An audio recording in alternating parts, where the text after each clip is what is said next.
This deep dive is powered by Growth Suite. Growth Suite helps you to run smart discount campaigns on your store. Test it for free on your Shopify store. Just land on the Shopify App Store now and test it for free. Welcome to the deep dive. You ever wonder why you suddenly need that thing you just saw someone else have? A big part of clicking buy might actually be, well, wanting what someone else has got. Today, our shortcut plunges right into e-commerce psychology, looking at that exact feeling envy.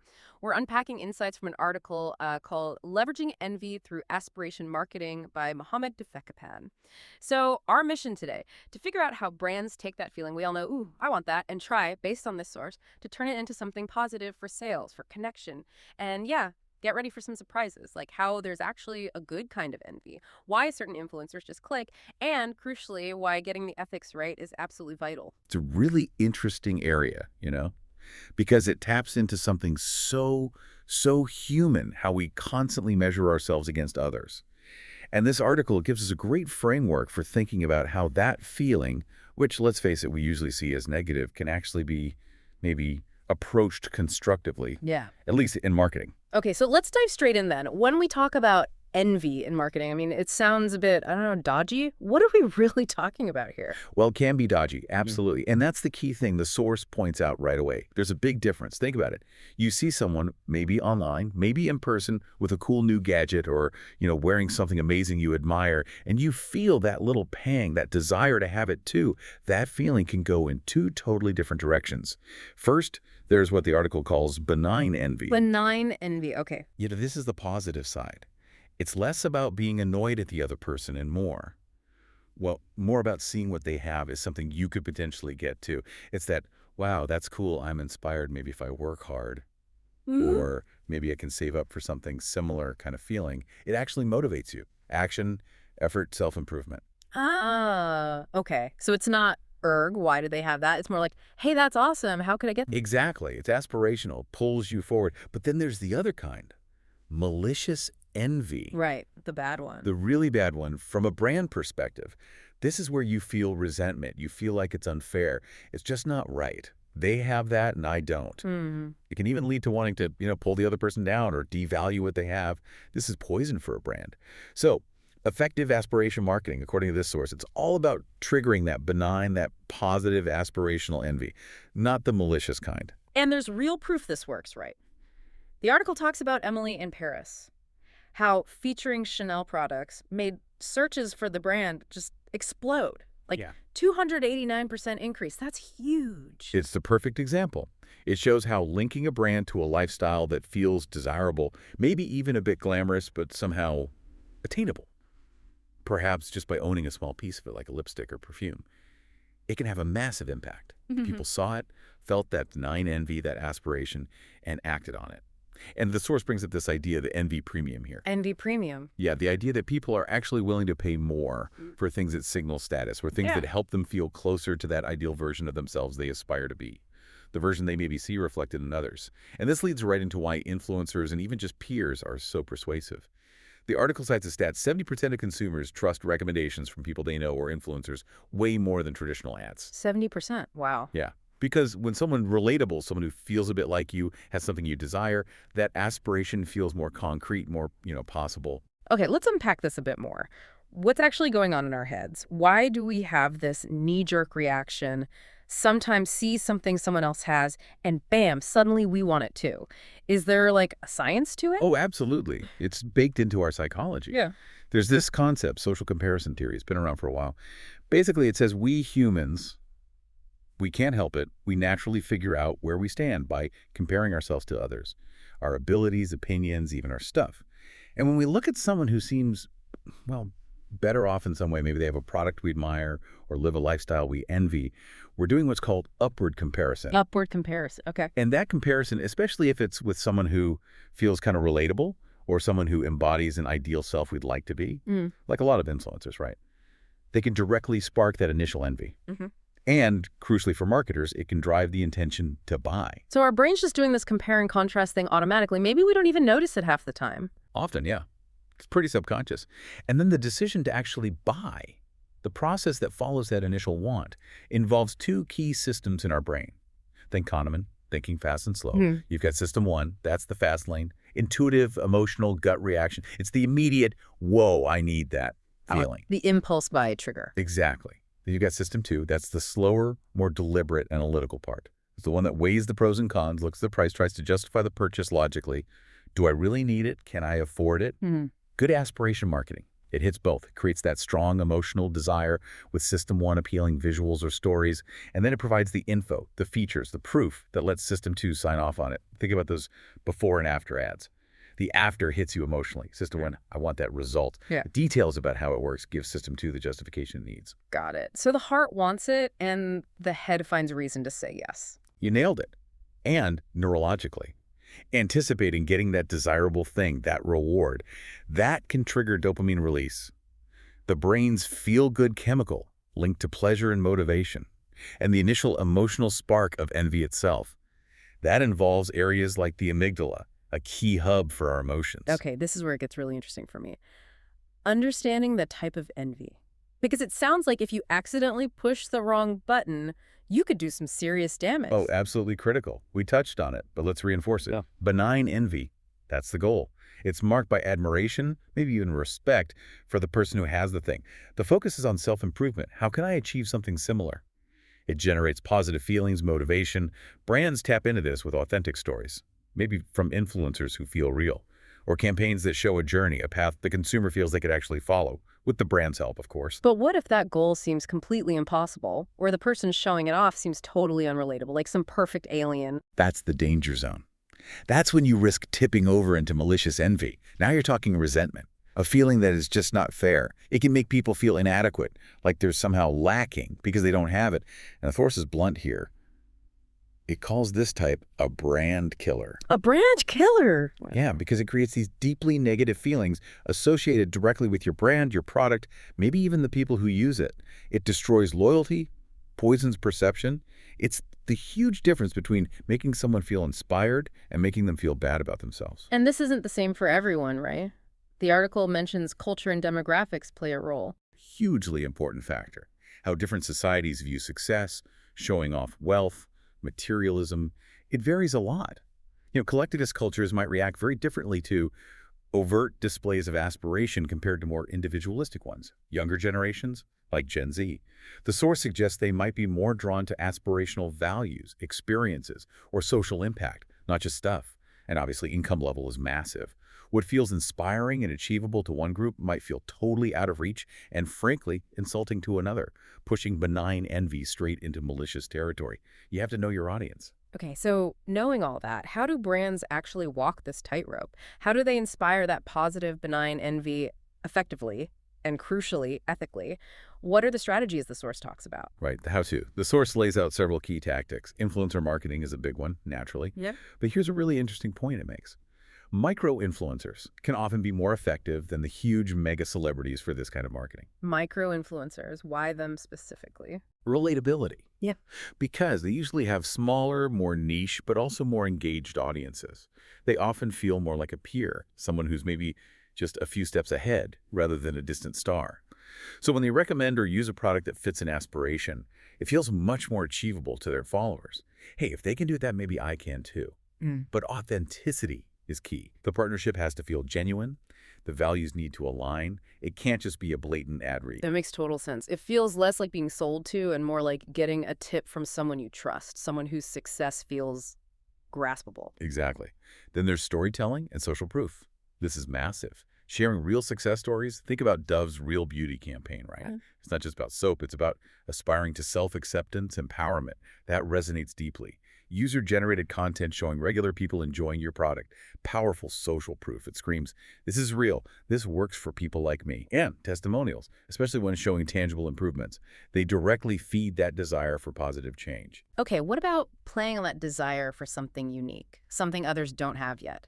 Exclusivity. Definitely. That's scarcity and exclusivity. Classic techniques, but very effective for aspiration. Limited editions, for example. They automatically tap into that envy premium we mentioned. People might pay more because it's rare, it confers status. Early access programs make customers feel special, part of an in-group. That's a positive kind of exclusivity. And wait lists. Brands like Chanel are masters of this. Just getting on the list for a super hype bag creates this massive perceived value and desirability. It fuels the aspiration. And technology must be making all of this even more targeted now. Oh, for sure. Personalization and AI are game changers here. Algorithms can sift through huge amounts of data browsing history, past purchases, what you like to predict, what might trigger your individual sense of aspiration, or, yes, benign envy. This lets brands deliver dynamic content, showing you the right aspirational message, the right product at just the right moment. Personalized recommendations that seem to get your aspirational self-image. They make that desired lifestyle feel tailor-made for you, making you more likely to chase it. Let's ground this a bit. How does this actually look in different industries? The source gave some examples, right? It did. In fashion and luxury, it's often less about the item itself and more about the dream it represents. We mentioned Chanel and Emily in Paris driving fails, but think about Nike too. Their campaigns often focus on overcoming challenges, social stances, like with Colin Kaepernick. They associate the brand with aspirational values, determination, activism, attracting people who aspire to those things. And beauty. That seems like a minefield. So easy to cross the line from inspiring people to making them feel bad. It's incredibly tricky, yeah. Aspiration is central to beauty marketing, obviously. But the ethical line is crucial. The focus should be on achievable transformation, self-improvement, helping you become a better version of yourself, not an unattainable ideal. Brands like Revlon or Estee Lauder, they have to navigate this carefully. Sometimes campaigns get criticized if they seem to push standards that feel impossible, which could definitely trigger malicious envy or insecurity. But then you have something like Coca-Cola's Share a Coke campaign. That created a positive desire, right? Everyone wanted to find their name. It was about inclusion, belonging, a positive aspiration linked to the brand. Even in things like tech or just basic e-commerce platforms? Yep. The source mentions the Trip airline app using specific colors in its interface to make travel destinations feel more appealing, more aspirational. Makes you want to book that trip. Hmm. And think about Amazon's Buy Now button. Seems simple, but it leverages urgency. It can tap into FOMO, fear of missing out, which is a subtle form of envy, right? I need to get this before it's gone, before others snap it up. Wow. Okay, these techniques are clearly powerful. Which brings us back to the ethics. It sounds like there's a huge responsibility here. What does the source stress about the guardrails, the ethical considerations? It's a major focus, as it should be. The absolute key distinction is manipulation versus empowerment. Aspiration marketing should aim to inspire genuine self-improvement, not prey on people's insecurities or vulnerabilities. That means total transparency, especially with influencers disclose paid partnerships clearly. It means consciously avoiding targeting vulnerable groups with messages that promote unrealistic or potentially harmful ideals. And maybe most importantly, the aspirations shown have to feel achievable, at least in principle, for the target audience. There needs to feel like there's a real path, not just selling a fantasy that leads to frustration. And being sensitive to different cultures is key too. Non-negotiable. How people view success, wealth, status, showing it off, it varies hugely across cultures, even subcultures. What might inspire positive envy in one place could be deeply offensive or trigger nasty resentment somewhere else. The source points to Huawei having issues with crisis communication, partly because they didn't fully get the cultural nuances of how their messages would land. The consequences are real. You have to localize respect values. It's not just about being polite. It's about being effective and avoiding serious backlash. What happens long term if brands mess this up, if they don't respect these ethical or cultural boundaries? Big risks to long-term brand health. If people feel manipulated, if the dreams you sell are always out of reach, if your marketing consistently makes people feel inadequate, you're going to get blowback. That could be loud public criticism, boycotts, or just a slow erosion of trust and positive feeling towards the brand. Plus, if you hammer the envy triggers too hard, people can just get overloaded. They become cynical, they tune out. Building a lasting, loyal customer base needs that balance, the excitement of aspiration, yes, but grounded in authenticity. People need to feel the brand is real, trustworthy, actually wants to help them, not just exploit their desires. Okay, so it's a delicate balance. How do brands actually figure out if they're landing on the right side? If they're fostering that good, benign envy or accidentally stirring up the bad stuff? How do you measure this? Measurement is critical. You need to know what's working and what might be backfiring. You start with the basics, quantitative metrics, standard stuff, but viewed through this lens. So A/B testing different aspirational messages, which ones convert better, looking at sales lift for products positioned aspirationally. Are people paying that envy premium? Engagement metrics, time on page, shares, comments, click-throughs, they give clues about resonance and motivation. But can you get deeper into the actual psychological reaction? You can try. The source mentions advanced measurement tools. Some cutting-edge approaches involve neuroscientific tools, like EEG, to see brain responses to ads, emotional engagement, cognitive load. Eye tracking can show what parts of an ad grab attention, what might be triggering desire, and really importantly, sentiment analysis. Monitoring online chat or social media, reviews specifically looking for language linked to malicious envy, resentment, unfairness. That's your early warning system. And of course, you can't forget the direct route. Customer feedback. Surveys asking directly how campaigns make people feel, how they perceive the brand's aspirational nature. Social listening that goes beyond just positive negative to understand the stories people tell about your brand and their own goals. And even direct interviews can give you really rich qualitative insight into the emotional impact. So looking ahead, where is this all going? What does the source see as the future trends in aspiration marketing? Technology is definitely a big driver. AI personalization is only going to get more sophisticated, maybe even predicting individual envy triggers to deliver hyper-targeted content. Imagine that. AR and VR could create super immersive aspirational experiences, letting you virtually try on a lifestyle linked to a brand. And social commerce is already blurring the lines. You see something aspirational on Instagram, you can buy it right there, almost instantly. That feedback loop gets tighter. There's also likely to be more focus on ethical frameworks. As these tools get more powerful, expect more discussion about regulation, industry standards for using psychological triggers responsibly. Consumer awareness is also growing, which pushes for more transparency. And finally, cross-disciplinary research. We'll keep learning more from fields like behavioral economics, genetics, cross-cultural psychology, all feeding into how these strategies are understood and refined.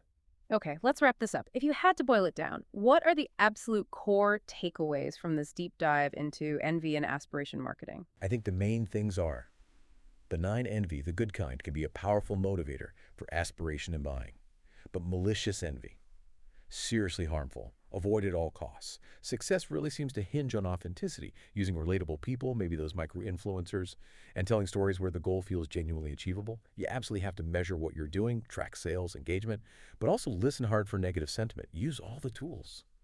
And underpinning everything, ethics, is not optional. The goal should be to inspire, not to exploit insecurities. The source even gives a kind of checklist, which is useful. Audit your campaigns, are they ethical, culturally sensitive? Prioritize relatable influencers if you want achievable aspiration. Make sure the goals seem reachable. Make the path from seeing it to buying it easy. And the final thought from a source, which I think is really key. Truly successful aspiration marketing isn't about manipulation. It's built on empathy. It's about understanding people's real desires for self-improvement and showing genuinely how your brand can be a positive partner in that journey. Creating good feelings, not bad ones. That really shifts the perspective, doesn't it? From something potentially negative to something that, if done right, could be quite positive. So here's something for you to think about. Look at the ads, the social media posts you see every day. Can you start to tell the difference? Which ones genuinely inspire you, make you feel motivated, maybe want to strive for something better, and which ones just leave you feeling a bit rubbish, maybe inadequate or resentful? And knowing this difference between benign and malicious envy, does that change how you look at those ads now? That brings us to the end of this deep dive. Thanks so much for joining us. This deep dive was powered by Growth Suite. Growth Suite helps you to run smart discount campaigns on your store. Test it for free on your Shopify store. Just land on the Shopify App Store now and test it for free.